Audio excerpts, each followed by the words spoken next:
व्यक्ति, इसका एक सिस्टम है। सिस्टम क्या है? हम हैं ग्राहक, ग्राहक जाता है पास वाली दुकान, पास वाला जाता है थोक वाले के पास, थोक वाला जाता है एजेंसी, एजेंसी जाती है कंपनी, कंपनी कोई भी प्रोडक्ट बनाती है तो उसका कराती है प्रचार। कंपनी कोई भी प्रोडक्ट 50 का बनाती है तो इनके होते सोते वही हम तक डबल हो 100 रुपए का। कंपनी कहती है बनाती मैं हूँ, यूज आप करते हो, ये इन बीच वसूलियों का क्या काम, थोड़ा सा आप आगे आओ, थोड़ा सा मैं आगे बढ़ती हूँ। ये कॉन्सेप्ट बनाया है RCM, right concept of marketing, खरीदारी करने का सही तरीका। हमारी कंपनी का नाम है RCM consumer product private unlimited, 1977 Bhilwara Rajasthan में चल रही है। अगस्त 2000 में श्री TC छावड़ा जी ने डायरेक्ट सेलिंग में लाए। पहले एक कस्टमर था, आज इसमें 1.5 करोड़ कस्टमर है। पहले एक शॉप थी, आज इसमें 16,000 शॉप है। पहले एक प्रोडक्ट था, आज इसमें 800 से प्लस प्रोडक्ट हैं। पहले एक कंपनी थी, आज इसमें 30 कंपनी है। RCM अभियान में शामिल होने के लिए हमारे कुछ डॉक्यूमेंट्स की जरूरत है, जैसे कि Aadhaar card, PAN card, photo, bank passbook या चेकबुक, नॉमिनी आधार कार्ड, घर का पूरा सामान खरीदे। शामिल RCM अभियान में शामिल होने के फायदे: 100% शुद्ध सामान, स्वच्छता रक्षा का लाभ, पूर्णतः स्वदेशी, अपनी देश की कंपनी है, कोई विदेशी नहीं है। पक्का बिल, अगर हम 10 रुपए का भी यहाँ से सामान खरीदेंगे तो उसका हमारे नाम से ही बिल कटेगा। कंस्टेक्सी लाभ, अगर हम 6 महीने लगातार यहाँ से सामान खरीदेंगे तो 7वें महीने हमें फ्री मिलेगा। नॉमिनी बिजनेस ट्रांसफर, जहाँ से हम इस बिजनेस को 1% छोड़ेंगे तो हमारी नेक्स्ट जनरेशन वहीं से इसको स्टार्ट करेगी। 2500 PV, 5000 PV लगातार करने पर साल में 2 बार सामान फ्री मिलेगा। ये हमारा कार्ड है जो बिल्कुल फ्री बनता है।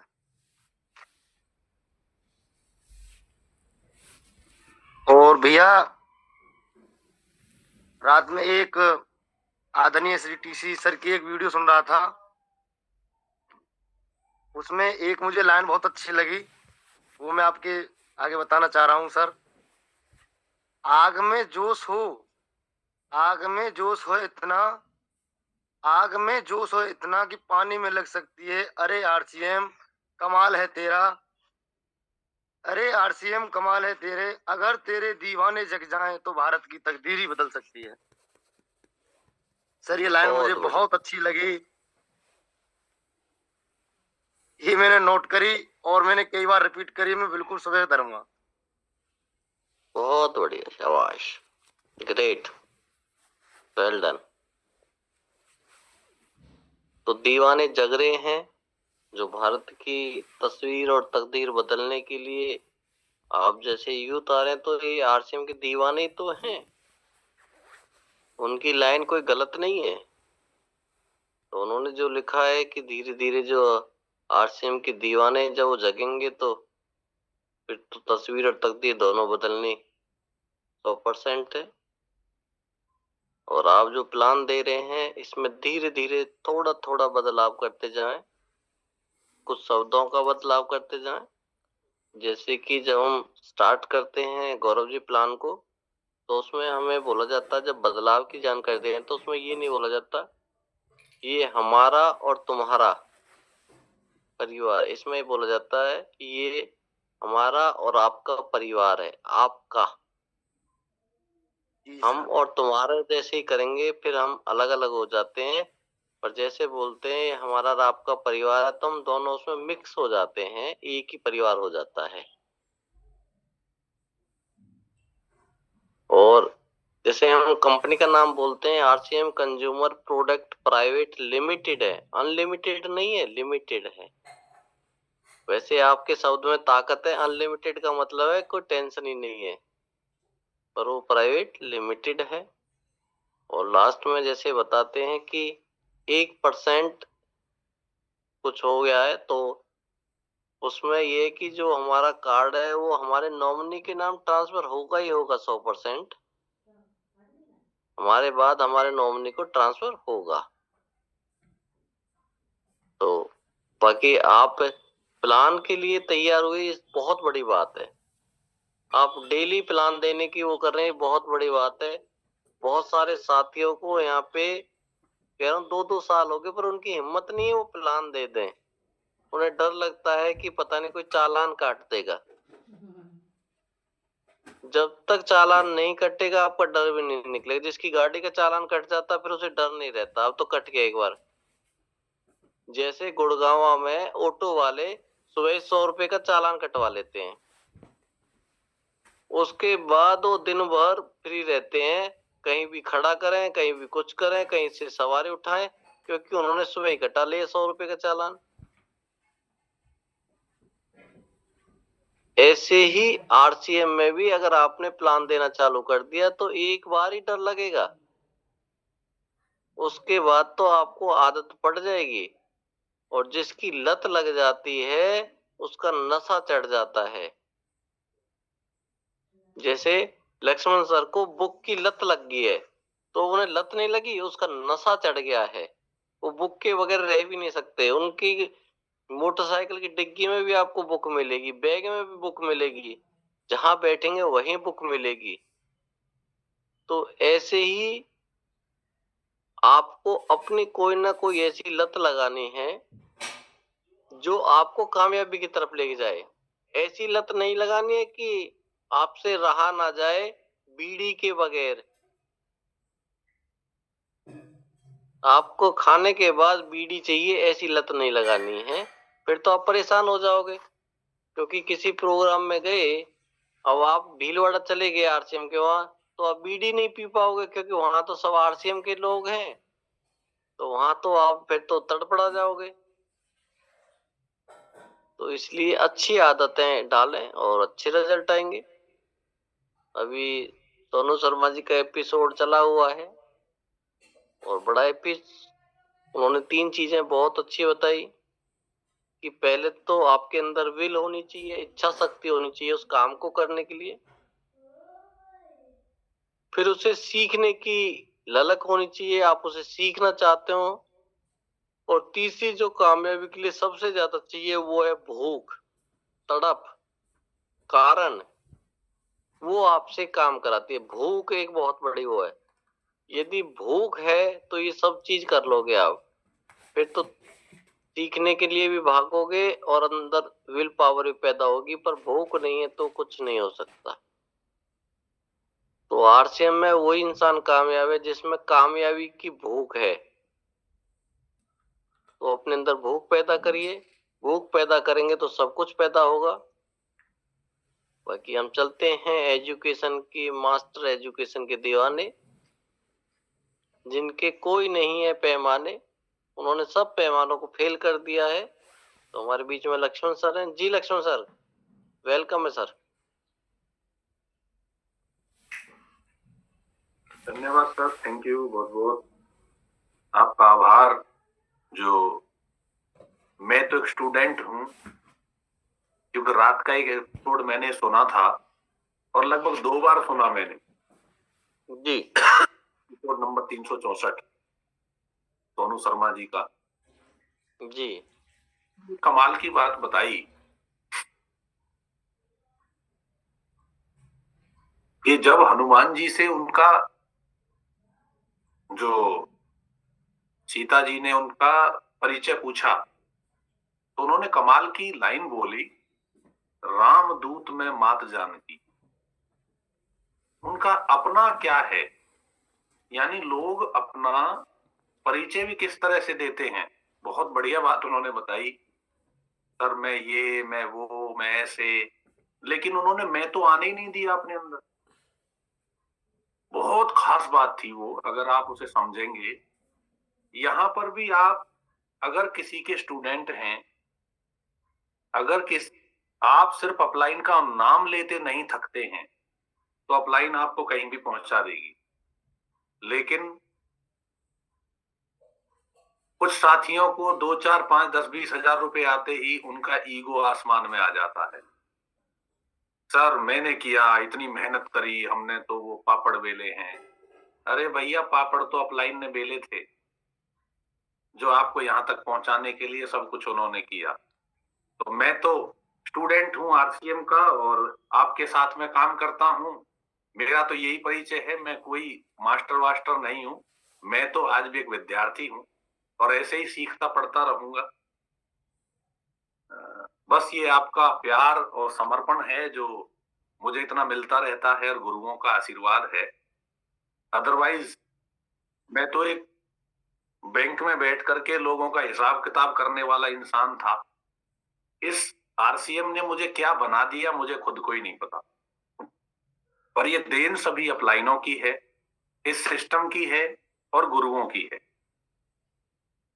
तो आप जिस दिन अपना परिचय इस तरह से देना शुरू करेंगे कि मैं तो स्टूडेंट हूं रघुराज सर का, मैं तो स्टूडेंट हूं इस सिस्टम का और गुरुकुल का स्टूडेंट हूं, उस दिन आपकी एक अलग पहचान बननी शुरू हो जाएगी।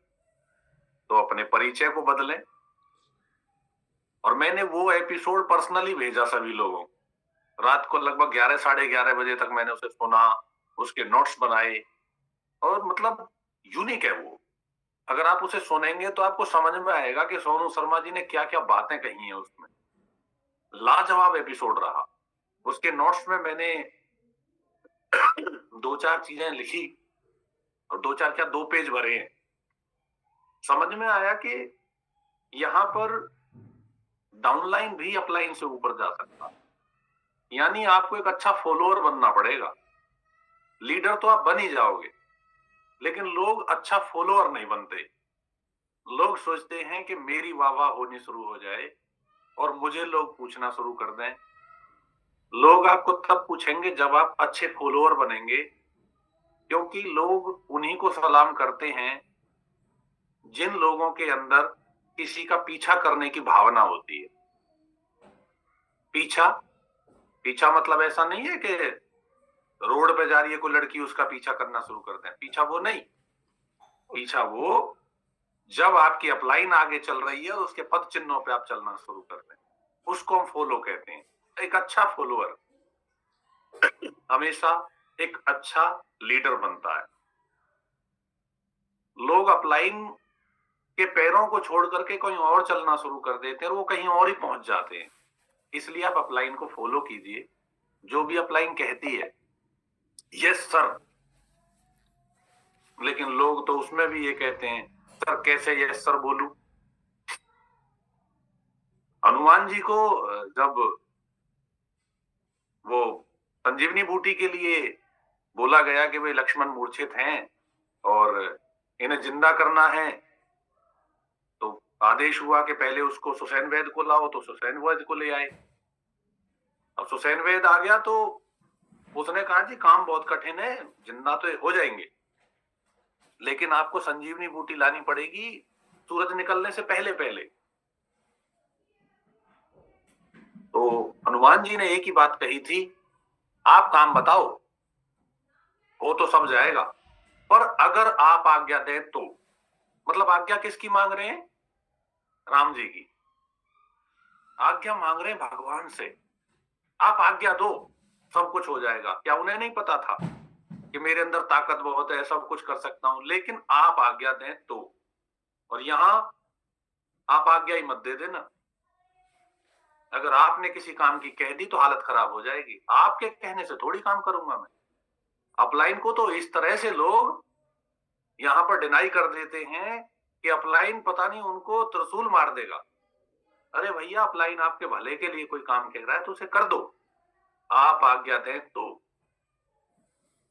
उसमें उन्होंने बहुत बढ़िया बात बताई कि आप सिर्फ अपलाइन को फॉलो कीजिए, यस सर पे बात रखिए।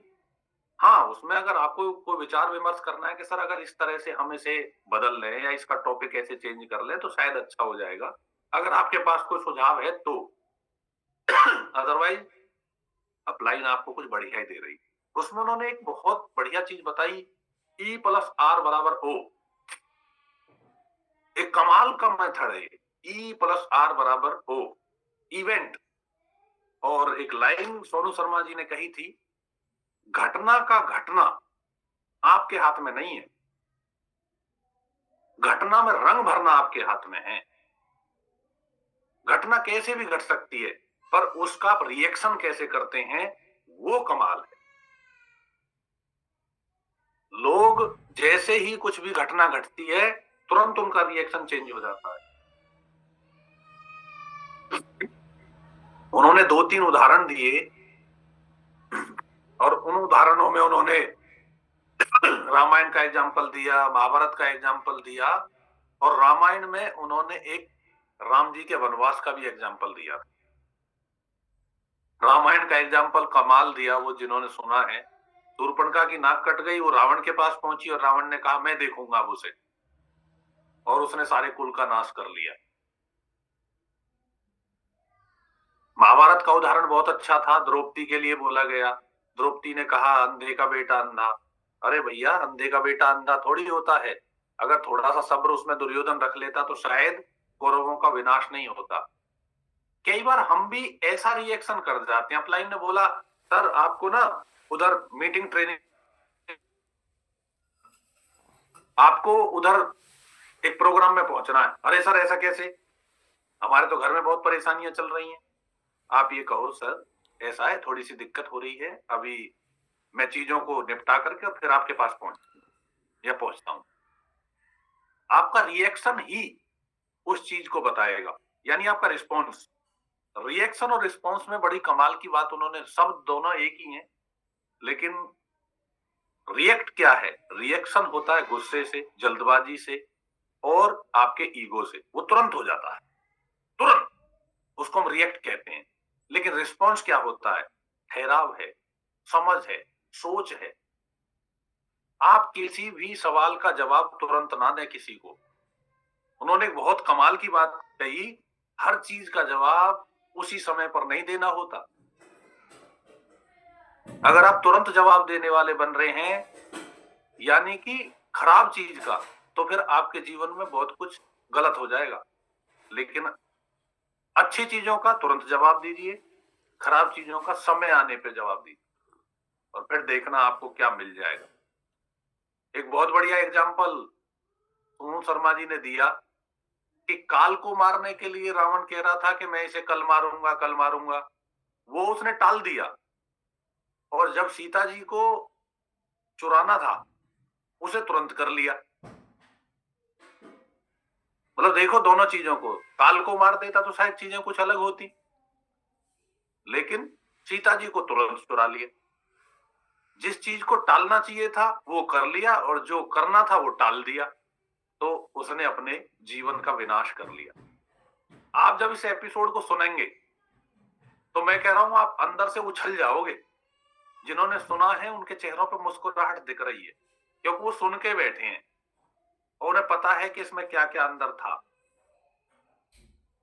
तो आप सब जिस दिन सीखने वाले मोड में आओगे तो कहां कहां से आप सीख सकते हैं, क्या क्या समझ सकते हैं, वो आपको इस एपिसोड से सुनने को मिलेगा। उन्होंने एक ही बात पे बहुत ज्यादा जोर दिया है इसके अंदर।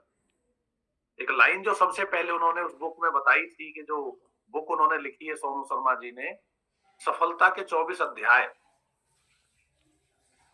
आपको जहां भी कहीं मिले इस किताब को खरीद लेना, कहीं भी मिले। कमाल की किताब है, क्योंकि उसमें उन्होंने जो प्रस्तावना लिखी है उसमें लिखा है मनुष्य की दुर्दशा ये है कि अपनी समस्या को बड़ा और उनसे निपटने की क्षमता को हमेशा ही वो कम आंकते हैं। कमाल की लाइन है, यानी कि बुक शुरू भी नहीं हुई लेकिन सबसे पहली लाइन 2 लिखी हुई है ये। हर आदमी अपनी समस्या को बहुत बड़ा चढ़ा के बताता है। सर ऐसे हो रहा है, सर मेरे जीवन में ये चल रहा है।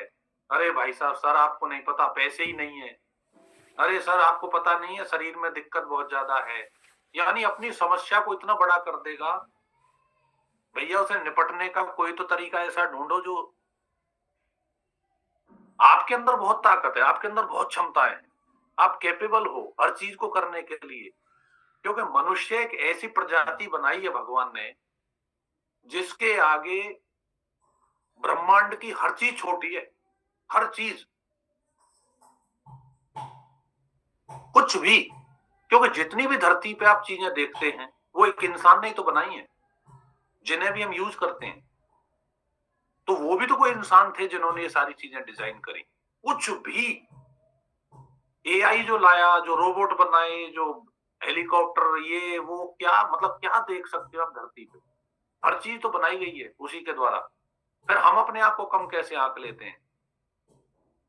हर आदमी के पास ये इतनी बड़ी खोपड़ी सबको दे रखी है। बस सोचने का मादा रखना है आपको, मजबूत रहना है, अपने अंदर उस क्षमता को पैदा करना है। आप बहुत, मतलब मैं कह रहा हूं यूनिक हो। आप जैसा धरती पे दूसरा कोई है ही नहीं, कोई सिंगल नहीं है, ढूंढ के देखो। लेकिन फिर भी अरे सर जी, हमारे पास कुछ है ही नहीं। मैं कह रहा हूं आपके पास जो है वो धरती के किसी इंसान के पास नहीं। आप जैसी आंखें नहीं है, आप जैसी नाक नहीं है, आप जैसे होठ नहीं है, आप जैसा माइंड नहीं है, आप जैसी उंगलियां नहीं है। इवन आप फिंगरप्रिंट लगाइए, आप जैसा है ही नहीं। आधार कार्ड में सबकी उंगलियां अलग अलग है। मतलब इतनी यूनिक हो आप, और फिर भी ना सर, अगर आप यही आंकते रहे कि हम कुछ नहीं है, तो फिर आप कुछ नहीं रहेंगे। कृपया करके इस एपिसोड को सभी पर्सनली सुने जो मैंने भेजा है जिन साथियों को, 1 बार 2 बार 3 बार, और इसके नोट्स बनाएं। और जितने नोट्स बनाओगे उतने आपके नोट बनेंगे, ध्यान रखना। क्योंकि ये एपिसोड आपकी ट्रेनिंग का काम कर सकता है, कहीं पर भी आपको बोलने के लिए कुछ चीजें दे सकता है। इमोशंस कितने खतरनाक बताए उन्होंने। इमोशनली ब्लैकमेल कई बार होता है ना परिवार में, अरे यार तुम तो इमोशनली ब्लैकमेल कर रहे हो। वो क्या है? इमोशंस धंधा है। इमोशंस मतलब कुछ अलग है, भावना है। वो आपको कहाँ क्या करवा सकती है किसी से। और भगवान ने और मेरे गुरुओं ने मुझे इतनी ताकत दी है कि मैं जब किसी के सामने बैठता हूं, तो जब मेरे पास कुछ नहीं रहता तो फिर मैं वो ब्रह्मास्त्र चलाता हूं, इमोशंस वाला। और उसके बाद शायद वो कहते ना, एक बहुत बड़े जो, मुझे उनका तो नाम नहीं आ रहा, ऋषि मुनि का, जिन्होंने ब्रह्मास्त्र को रोका था जब वो लव कुश और राम जी की लड़ाई हो रही थी। शायद याद होगा किसी को, तो शायद उस ब्रह्मास्त्र से वो भी नहीं बच पाए, क्योंकि इमोशंस खतरनाक होते हैं। जिस दिन आप किसी को अपने इमोशंस ट्रांसफर करने में कामयाब हो गए, सामने वाला आपके साथ उस हर काम को करने के लिए तैयार हो जाएगा जो वो समझदारी से कभी भी नहीं कर सकता। लेकिन भावनाओं में बह करके हम पता नहीं क्या क्या कर जाते हैं। तो हाँ, ये पता है वाल्मीकि जी, नहीं वाल्मीकि नहीं थे वो, जो उनके गुरु थे। जब लव और कुश की लड़ाई हुई तो वन में वो, जिन गुरुओं के पास वो रहते थी सीता जी, तो कोई नहीं, वो भी निकाल लेंगे। तो थैंक यू, आप सभी का बहुत बहुत धन्यवाद, आप आए और मुझे इतनी देर सुना आपने। आइए सर, मोस्ट वेलकम। जी सर, बहुत बहुत धन्यवाद। और सब लोग इतने शांति से, इतने धैर्य पूर्वक सुन रहे थे क्योंकि सबको मजा आ रहा था। और सब कुछ ना कुछ अपने अंदर चला रहे थे। कुछ ने सोचा कि हमने सीडी क्यों नहीं सुनी जो सर ने भेजी है। कुछ ने सोचा कि वो रात को भेजी है तो अब सुनेंगे। बस जब भी आपको समय मिले, क्योंकि शाम को आपका इंटरव्यू होगा, तो उसे जरूर सुने। क्योंकि ऐसा नहीं है कि आपको समय नहीं मिलेगा, समय बहुत मिलेगा। पर उस खाली समय में आप क्या करोगे ये आपके ऊपर डिपेंड करता है। जी कंचन जी, कुछ कहना चाह रहे हैं? जी सर जी, हमारे ग्रुप में नहीं आती है लक्ष्मण सर जी जो भी कुछ भेजते हैं। मैं भेज दूंगा जी, टेंशन क्यों ले रहे हो? जी सर जी। ये लक्ष्मण सर ऐसे ही हैं जी। जी ये नियम फॉलो करते हैं, क्रॉस लाइन में नहीं वो करते, पर ये फिर भी एक आरसीएम परिवार को फॉलो करते हैं। और यहाँ पे जो एजुकेशन देते हैं सबको समान देते हैं। ये नहीं सोचते कि यहाँ पे मेरी टीम बैठी है किसकी बैठी है, ये सोचते हैं मेरा एक परिवार बैठा है।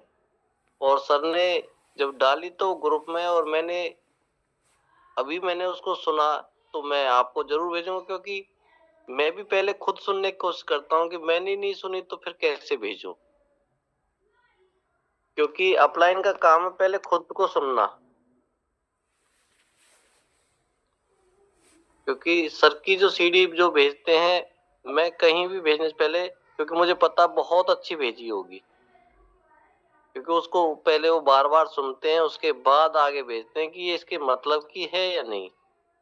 क्योंकि कुछ लोग तो इधर से आए इधर भेज दी, उन्हें पता ही नहीं इन्होंने कुछ बोला भी है। तो आपके पास अभी थोड़ी देर में जैसे ही मीटिंग खत्म होगी आप ग्रुप में डल जाएगी, उसे बार बार सुने, बहुत अच्छा है और स्टार्टिंग बहुत अच्छी है उसकी।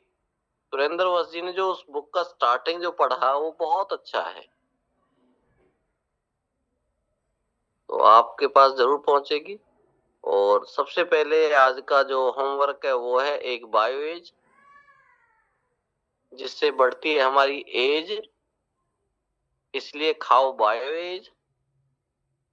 जिसको एज बढ़ानी है वो बायो एज खाइए, इसलिए उसके पीछे एज लगाई। कुछ लोग उसके मीनिंग को नहीं समझ पाए, पर मैंने उसके ध्यान से पढ़ा तो पीछे पता लगा, अरे बायो एज खाने से तो एज बढ़ती है।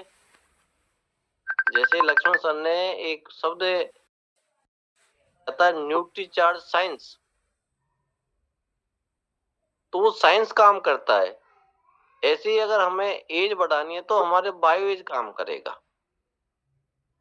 जो इंसान गामा का और बायो एज का सेवन करेगा, मैं कह रहा हूं बीमारी उससे डर डर के दूर भागेगी, क्योंकि उसे पता है इसने एज है। तो अपनी एज को बढ़ाइए, बायो एज का सेवन करिए। और आज एक बायो एज का टारगेट है,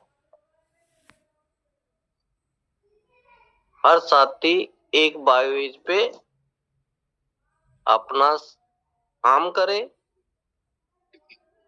और अगर हम बायो एज पे काम करना सीख जाएंगे तो जो डायमंड क्लब है ना, वो लगभग 5 बायो एज पे ही हो जाता है। और यदि कोई साथी पूरे महीने 5 बायो एज भी निकालते तो डायमंड क्लब हो जाता है। आपके पास अस्त्र शस्त्र बहुत है, पर लक्ष्मण सर वाली बात है, वो आपने ना पेड़ पे टाक रखे हैं, वो अर्जुन वाले, वो कभी कभी निकलते हैं। हमारा काम है कि आपके हाथ में हर समय वो अस्त्र शस्त्र रहे ताकि चलते रहे। इसलिए हम डेली कोई ना कोई प्रोडक्ट आपके साथ शेयर करते रहेंगे कि आज हम इस पे काम, और उसका ना आप शाम को जरूर वो जवाबदेही बने कि सर मैंने किया या नहीं किया, सर मुझे ये चैलेंज आया। और सर ने एक बहुत बड़ी बात कही है कि समस्या को बढ़ा चढ़ा के जो बताना है उसे खत्म करिए, समस्या कुछ नहीं है। क्योंकि इस धरती पे कोई ऐसी समस्या नहीं है जिसका कोई समाधान नहीं है। जब भी आप अपनी अपलाइन से बात करें, टीम से बात करें, आप हमेशा समाधान पे बात करें। समस्या हर सबके जीवन में है। कुछ लोग तो आपको केवल कभी बात करना वो रोते ही रहेंगे। मैं कह रहा हूं परमात्मा आपको जो चीज आप ज्यादा बोलते हैं वो ही देता है। आप रोते रहो, परमात्मा आपको कभी हंसने नहीं देगा, रोवाता ही रहेगा। तुझे आदत है रोने की तो ले, रोता रहे। और कुछ लोग ऐसे, समस्या कितनी भी बड़ी हो वो कभी उसकी बात ही नहीं करते, वो केवल समाधान की बात करते हैं। गुरुजी ऐसे कर देंगे, आपका ये टारगेट है, आपका वो है। उसके साथ बहुत सारी समस्याएं चल रही हैं, उसके पास समय नहीं है, उसके बावजूद भी वो कह रहा सर ये इस महीने ये टारगेट हिट करना है। तो परमात्मा उसके लिए समय भी निकालेगा, प्लानिंग भी करेगा, सब कुछ करेगा।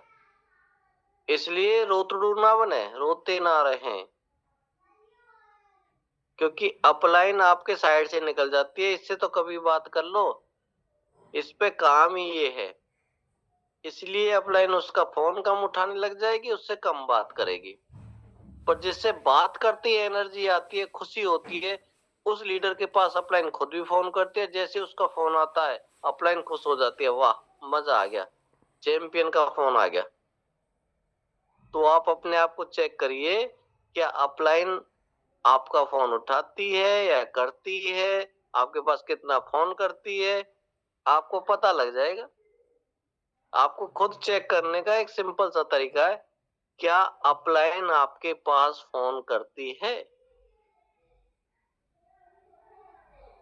क्या अपलाइन आपके फोन का इंतजार करती है? ऐसा तो नहीं जैसे ही आपको फोन आए अपलाइन सोचे उठाऊं ना उठाऊं।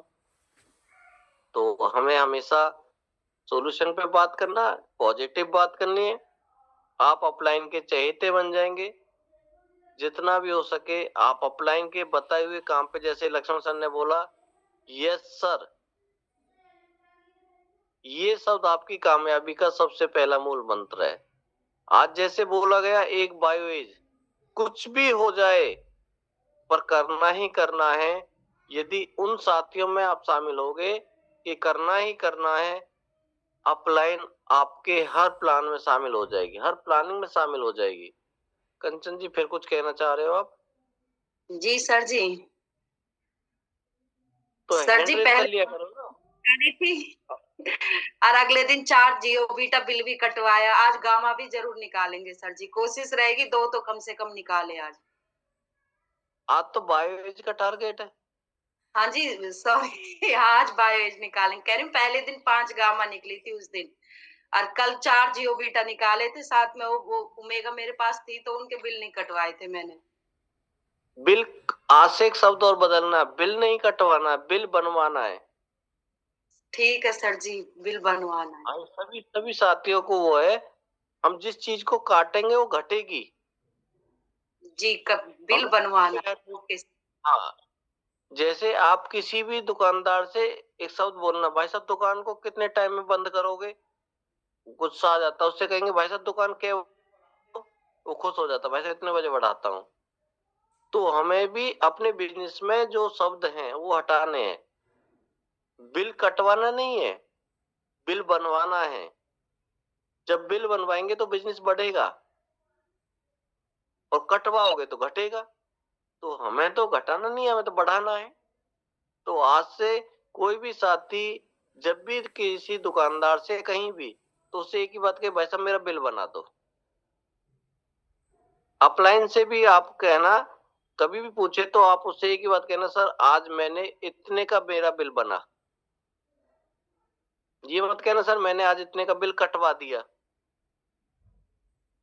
तो ये कुछ चीजें हैं जो धीरे धीरे आप जब चलेंगे तो आप समझ पाएंगे इनके शब्दों की वैल्यू, क्योंकि हर शब्द ब्रह्मांड में घूमता है। आप जिसको पुकारोगे वो चला आएगा। कहते हैं ना, भूत प्रेत नहीं होते, आप सोए थे शाम तक भूत प्रेतों को पुकारिए वो चले आएंगे, ब्रह्मांड में है। तो ऐसे ही आपकी पॉजिटिव सोच आपके पास पॉजिटिव लोगों को लेके आती है, क्योंकि आप सोच पॉजिटिव रहे हैं। पूनम जी से जैसे कई बार चर्चा होती है तो पूनम जी कहती हैं, सर मैं कहता हूँ पूनम जी दारूबाज के पास पैसा तो नहीं होता, फिर वो जुगाड़ कैसे कर लेता शाम तक। तो पूनम जी बहुत अच्छा एग्जाम्पल देती हैं कि सर उसका लक्ष्य जो होता है ना, उस लक्ष्य पे उसका फोकस 100% नहीं 200% होता है। वो अपने लक्ष्य के प्रति पागलपन की हद तक जाता है और शाम तक उसका जुगाड़ हो जाता है।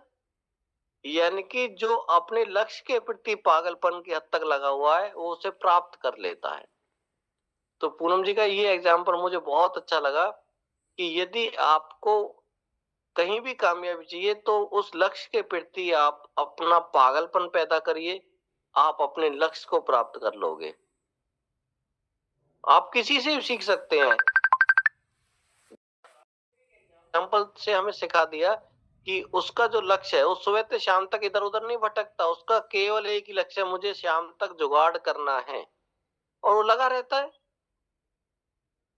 तो क्या हम ऐसी कामयाबी के प्रति पागलपन पैदा नहीं कर सकते जहां हम हर घर में रोज एक दीपक जला रहे खुशी का, उसके बावजूद भी हम घर में बैठ जाएं? कैसा लगेगा ऊपरले वाले को कि मैंने इतना अच्छा काम दिया, आपको वरदान दिया कि जिसको भी छू लोगे उसकी तस्वीर और तकदीर दोनों बदल दोगे, उसके बावजूद भी घर में बैठे हैं उसे लेके।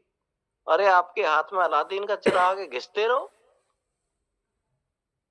तो आप अपने जो टारगेट है जो आपको दिया जाए उसे अपनी टीम में जरूर बताएं कि आज का ये टारगेट है और 100% करना है, छोड़ना नहीं है। अब कुछ लोग सोचेंगे, अरे सर ने तो आज और दिन तो 300 पीवी का टारगेट दे थे, आज तो सीधा ही 900 का दे दिया। अपलाइन है कुछ भी दे सकती है, आप लेने की ताकत रखिए, अपलाइन तो देने के लिए है। तो आज हम देखिए 900 पीवी का वो करेंगे और 100% करेंगे बायोज के बारे में। अब तो आप किसी को भी पेल, अब तो आपके पास आ गया, सबका कचरा साफ करना है तो बायोज दे दो, 5-5 10-10 दे दो, किसी को भी कचरा साफ होने लग जाएगा। अब तो हमारे घर में मान ले 3 सदस्य हैं महेंद्र जी, तो 10-10 दिन का भी देंगे तो हमें ही चाहिए हमारे घर के लिए, क्योंकि हम भी तो थोड़ा थोड़ा टमी बढ़ा के बैठे हैं।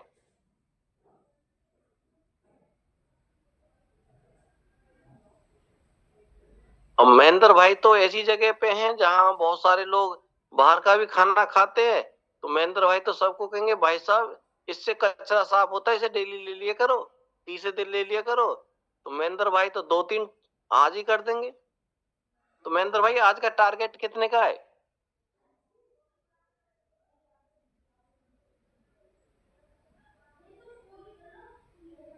देखो सर, कोशिश करता हूँ, वो करीबन 25-30 किलोमीटर दूर है। कोई नहीं सर, आप यहाँ पे सर जो अपना स्टोर है जी, आज इकट्ठे 2-3 ले आना, स्टोर की तो ऐसी की तैसी कोई दिक्कत नहीं है, स्टोर है तो हम आपके नजदीक ले आएंगे सर।